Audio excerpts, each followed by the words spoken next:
Hey guys, Colleen here, DIYer behind LemonThistle.com, and today I am so excited to be talking all about painting kitchen cabinets.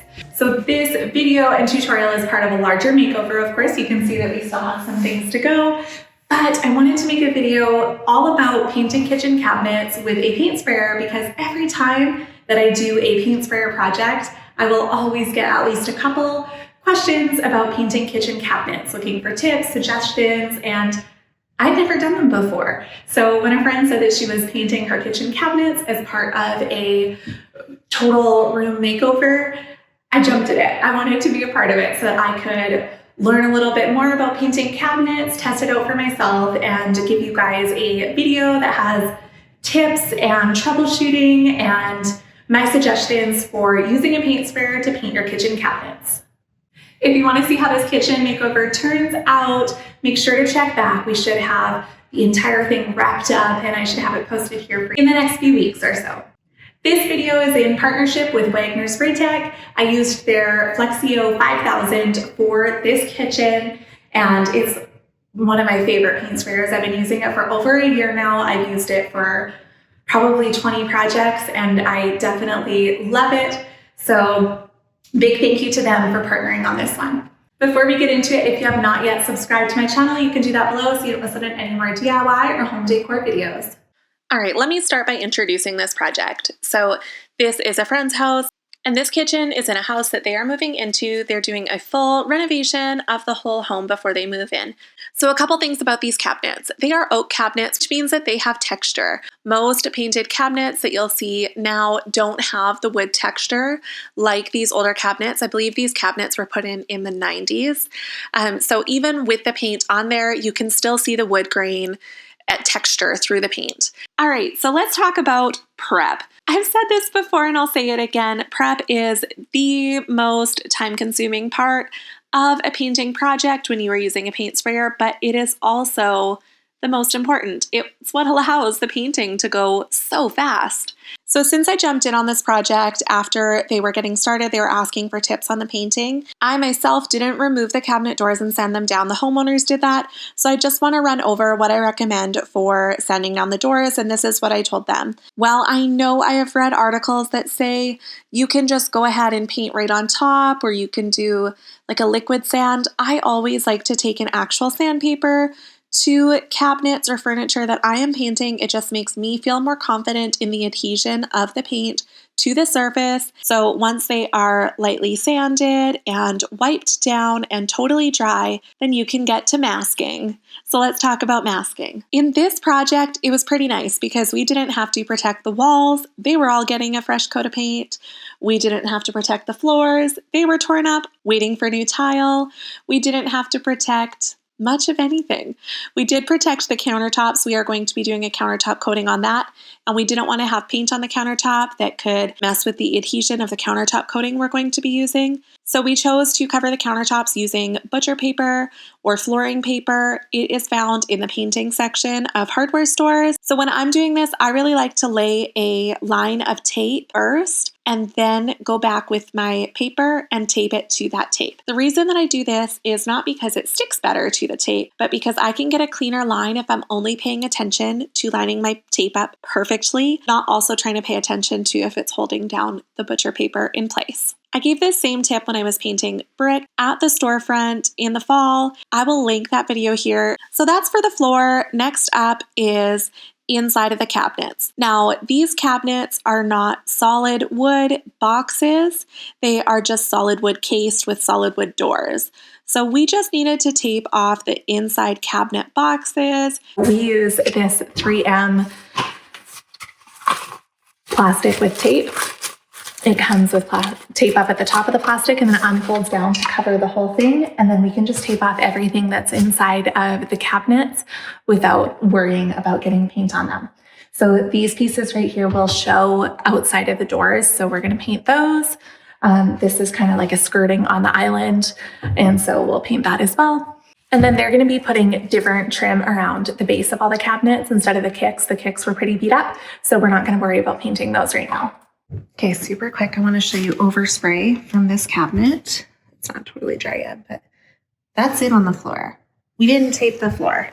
But then over here on these white cabinets, you can see it's not spots. It's just the dust in the air settles on it. So it is good to plastic off your stuff, even if you're not going to get like real overspray on it. All right, once we were all prepped and masked, it was time to paint. The first step here is going to be painting with a primer. Now, we used a regular strong adhesion cabinet primer, but some of the oak color did come through. So we actually went back and did a stain blocking primer over top of that. So if you do have oak cabinets similar to this, I would definitely recommend a stain blocking primer as opposed to just a strong adhesion basic cabinet primer. The most important thing that I want to stress about painting cabinets, furniture, anything, is to do many coats light and let them dry in between.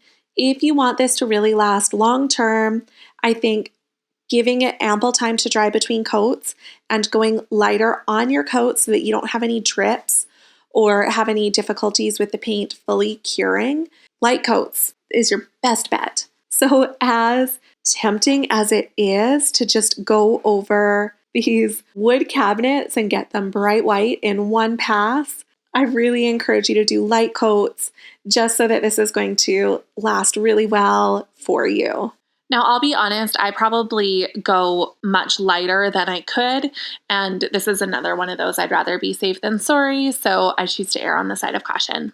I mentioned in my painting stucco video last year that I like to do a horizontal coat where I go back and forth horizontally, and then I like to switch to going vertically, and I do this just to kind of blend. I don't know if this is necessary, but it's something that I have found I really like doing, so I thought I'd pass that tip along to you. Okay, so for this project, I'm using the Wagner Flexio 5000.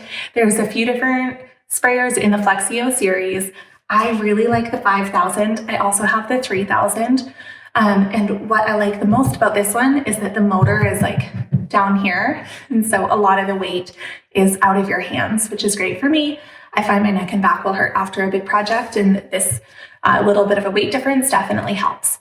The one thing that you do want to look for if you're doing cabinets is for a fine finish nozzle. So both of the Flexio ones that I have come with this, and that's this part right here. So this is only the second project that I've used this fine finish for. If I was painting a house, walls, whatever, I would just use the regular one. But for cabinets, you want it to spray finer, thinner coats with like really tiny droplets. So this fine finish nozzle is awesome for that. The settings that you're going to want to look at in here are the airflow, and I've put it up all the way. I'm finding that this is working excellent. We're done the white, we're on to the green now. So at this point, I'm pretty confident in these settings. So I put the air up all the way to the top. Number 9, number 8, max air power.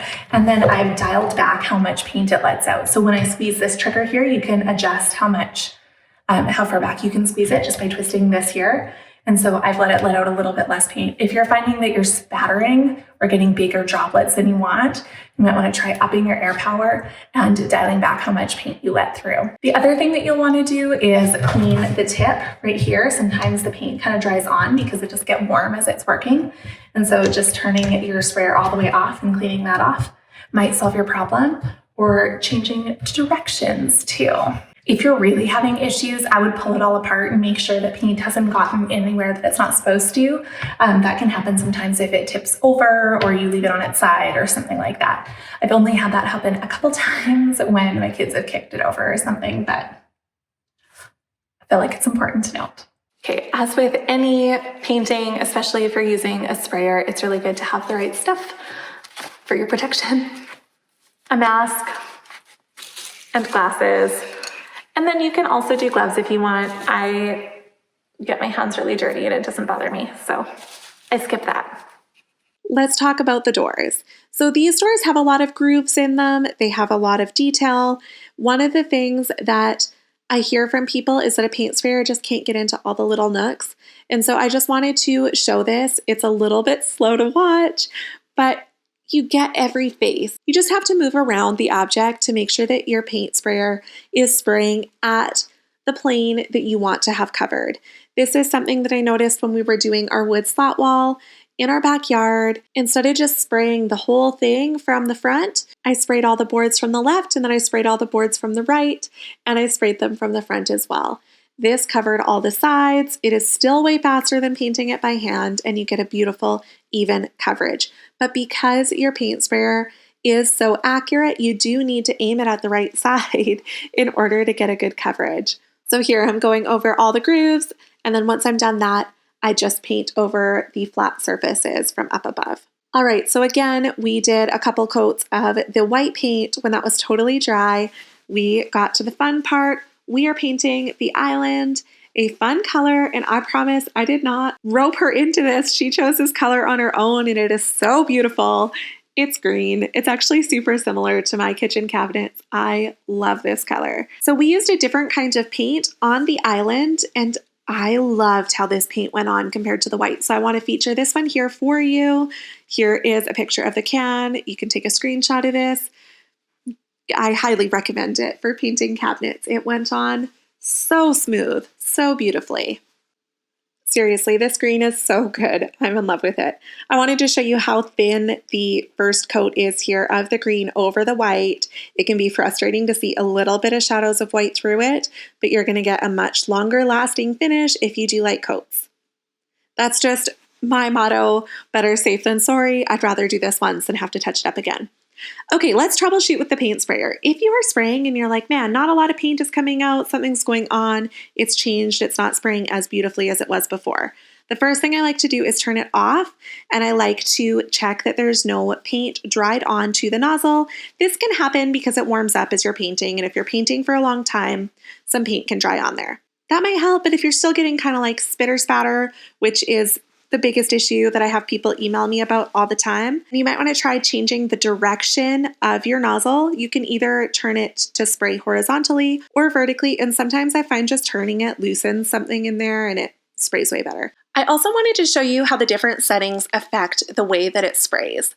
So we want to get a really nice fine finish, and if you're spraying and you're getting bigger spray drops, that is probably happening because you either have a low air pressure. Here's what it looks like with a low air pressure. Do you see all those speckles on the side? How it's not a super fine mist, it's more droplets. That is with a lower air pressure. So if we turn the air pressure all the way up to the top, then we're going to get a much finer mist of a spray when we're spraying. The other one that you can change is how much paint you allow through. And on the Flexio series, it's super easy to adjust. It is just adjusting this stopper on the trigger to allow more or less paint flow through. So here, let's turn it way up. Do you see how dark that is? It's super nice and rewarding to move that quickly and get that even of a finish. If you are doing something like stucco, heck yes, go for it. But if you want a super fine finish, again, I recommend turning that down so that less paint comes through so you get those super fine droplets. So I definitely recommend having a scrap piece of wood, piece of cardboard, something to test your spray pattern on. Make sure that you're really happy with it before you actually move on to your project.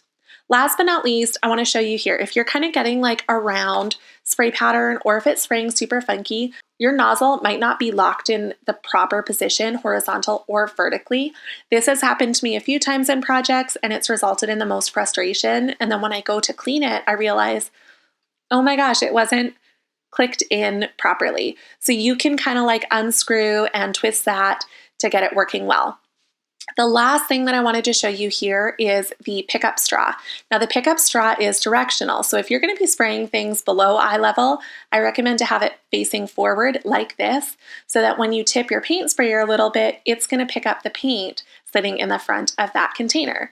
Now, if you're painting things overhead, you might want to turn that pickup straw to go the opposite direction. You can see the super fine finish that I'm talking about here. I tried to get a close-up of it, and you can see that it's kind of like a mist, just covering really evenly, no big droplets. I also wanted to show you the difference between MDF of this skirting around the island and the wood grain. You can see the texture of the wood grain through the paint. All right, those are my tips. I am so pleased with how this kitchen is coming together. I cannot wait to show you everything that's happened since I filmed this video. This kitchen is going to be so beautiful for this family. But what I really am loving about this project is that you can see how powerful cosmetic changes like paint and new pulls and tile and flooring and that sort of thing, how incredibly they can update a space without actually getting new cabinets or anything. I think that you're going to be amazed at how updated this kitchen looks when it's all done. When I post the second video here, paint is so powerful. If you have any questions about painting kitchen cabinets, you can pop them in the comments and I will do my best to answer them. Once again, a big thank you to Wagner Spray Tech for partnering on this video. It is thanks to this paint sprayer that we were able to get this kitchen done so quickly, and I'm just so excited about how it's turning out. Thank you so much for watching. I hope that you enjoyed this video. If you did, make sure to give it a thumbs up and subscribe so you don't miss out on any more DIY or decor videos. And you can always hit that bell button to be notified about new videos. We'll see you next time.